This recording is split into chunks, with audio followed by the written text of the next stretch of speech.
Hi guys, a happy new year to you all. I have something good for you. We have actually two games against the London system, which I would like to go through now and analyze. So, d4, knight f6, bishop f4, so the immediate bishop f4 line. And here I went with the sideline a6. You can find a video on this on my channel, on my playlist about openings. So here e3, e6. So I'm going for the system with a6, e6, and c5. Oh, excuse me. So knight d2, still c5, and here knight c6. So what we are basically doing is put pressure on the center. We are going to probably develop this bishop here, and at an opportune moment fight against this bishop with knight h5, knight f4. So bishop d3, bishop e7. Now we control this diagonal also, so when the knight jumps, the bishop can't move here.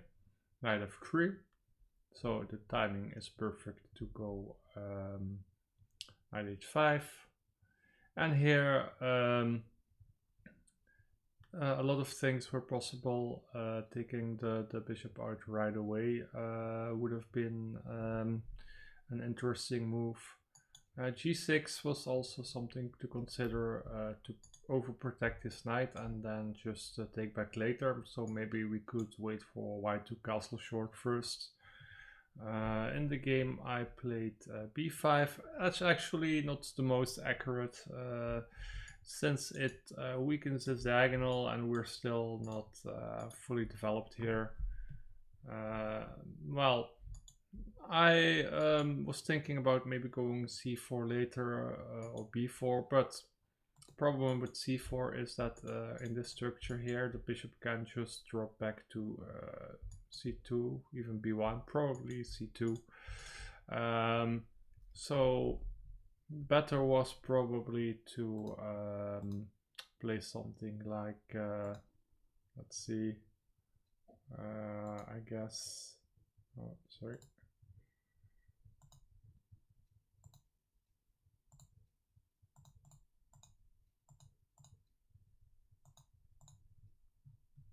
Yeah, I don't really like this d5 here, although here it makes some sense since we're going to take out the bishop anyway. C takes is interesting also, I think.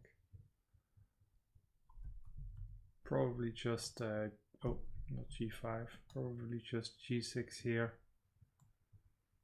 And then we can see what white does. So here we can just keep developing, and let's say black castles long. Now we have pretty quick attack going on. So that's not so good for white.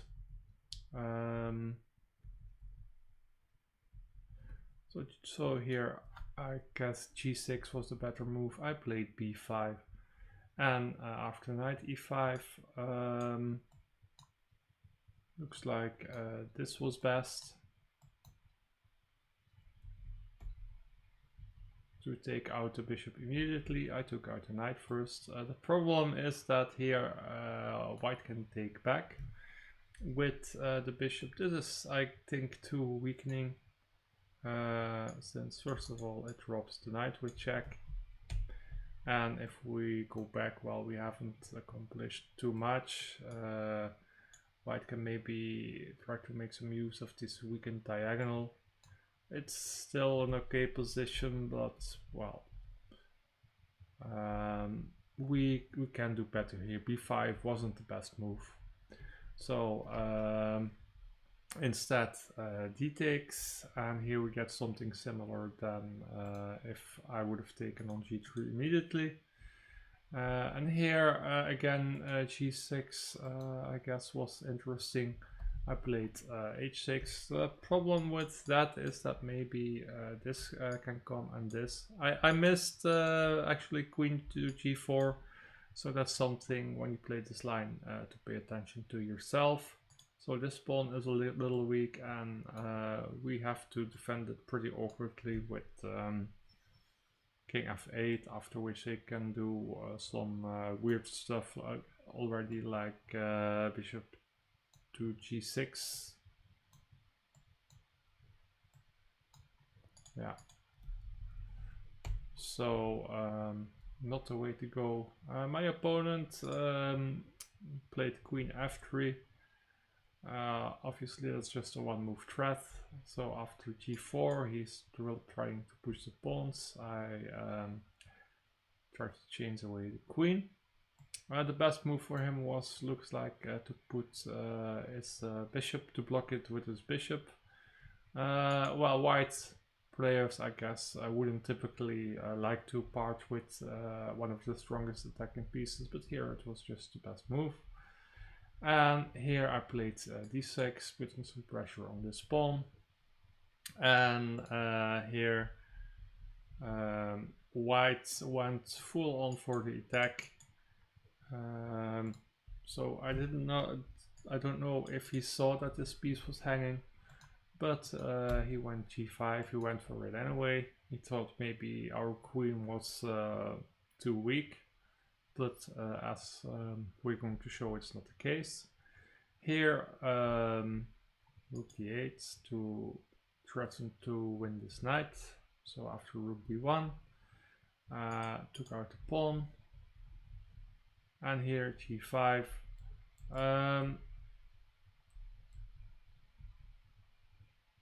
Here rook h6 was, I think, even better, although yeah, that's quite messy, I think. Although we can just block with the bishop here, and white still has problems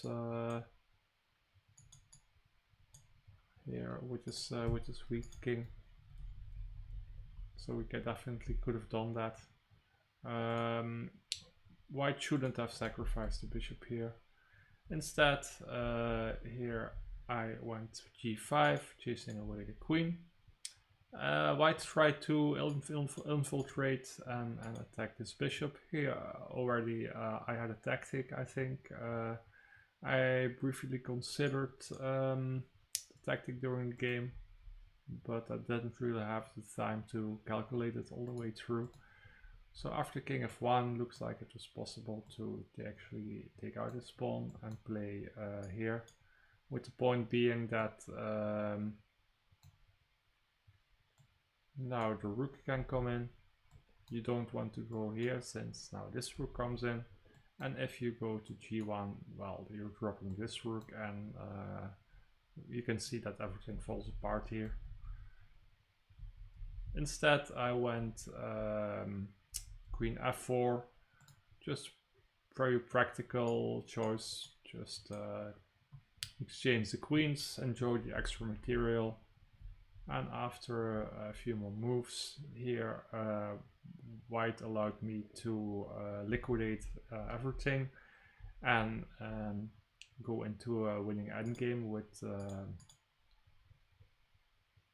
with two extra pawns and an extra bishop. So here my opponent resigned. So quite a nice game. There were some mistakes made by both sides. Let's see what the analysis says. I think I did make a couple of mistakes, but yeah, so here white had a plus 0.7 advantage.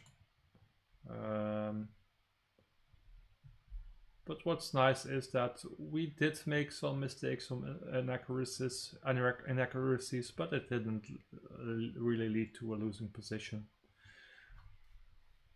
So that's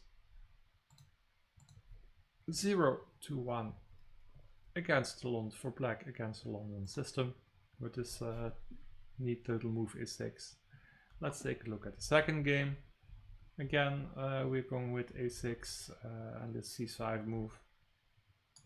Here, white does all of the typical London stuff. We play knight c6 here, bishop e7 again.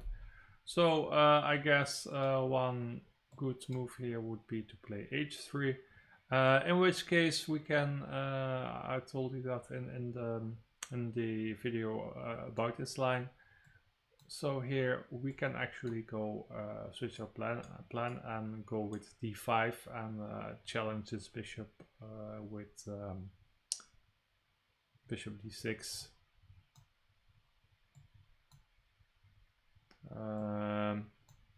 So yeah, looks like this is his best line, but well, it's I think still quite playable for black. Instead, knight d2. Now we played knight h5, again attacking this bishop. Bishop g3. You can see they are always dropping the bishop back to h3. Here I exchange in the center. They shouldn't really take with the c pawn, because in a lot of cases we have the annoying knight b4.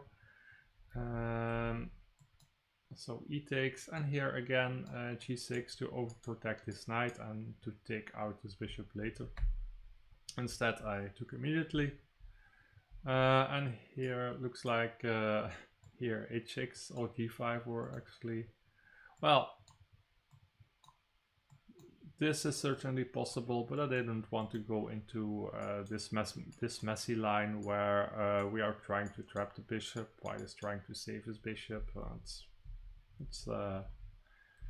We don't need these kind of complications, I think. So instead here b5. It's funny that here the engine suggests king f1 as the best move. I guess he wants to keep this rook on the open h file. Here knight e4. We go bishop b7. Here I should have taken out, just taken out the knight. Go queen e7. Let's say castle's long. We can obviously castle long as well. We waited, so that was a possibility. Instead I played queen to b6, forcing, well, more or less forcing this trade. But here knight h4, so I set a little trap here. So white has developed everything, put a lot of pressure here on the g6 pawn. He thinks that everything is ripe for a sacrifice since this rook is pinned, but we set a little trap of our own. Knight b4, and in this position my opponent resigns, since he will have to give up the queen for a rook and a knight, and we still have some good play here, although maybe practically speaking this was white's best try, since here looks like I would have had to find some accurate moves as well.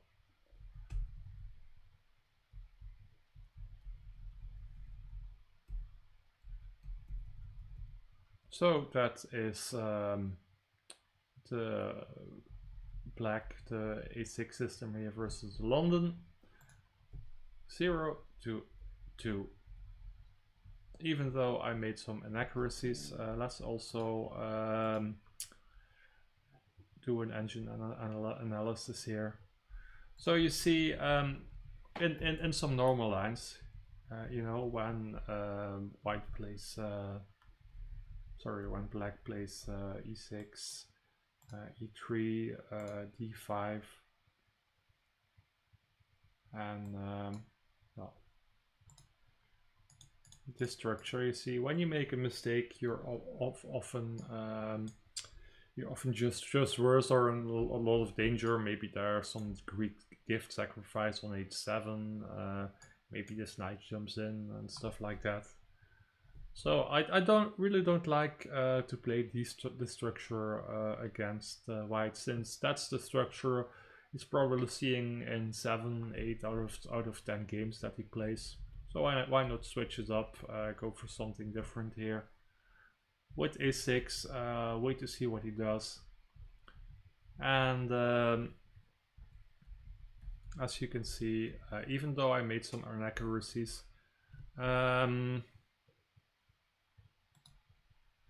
it was never enough to lose the game or be in a lot of danger. I guess in the previous game, Queen G4, that was would have been kind of uncomfortable. But here you see white was never above plus 0.7. And yeah, white made one blunder. And that was just here. I guess he was too focused on his own ideas, right? He followed the typical London plan, built up the entire game, felt like now was the time to strike. Yes, this is a spin, I can win this, and he totally missed this counter blow knight b4. Since this comes with check and takes out the defender of this knight. And obviously it also attacks the queen. So those were two London games for you. New Year's gift from me, or maybe for me, since it was really nice to it's always really nice to be able to win against this typical London system play. I hope you enjoyed the video. If you did, please like, subscribe, or leave a comment, and I will see you maybe in one of the next ones.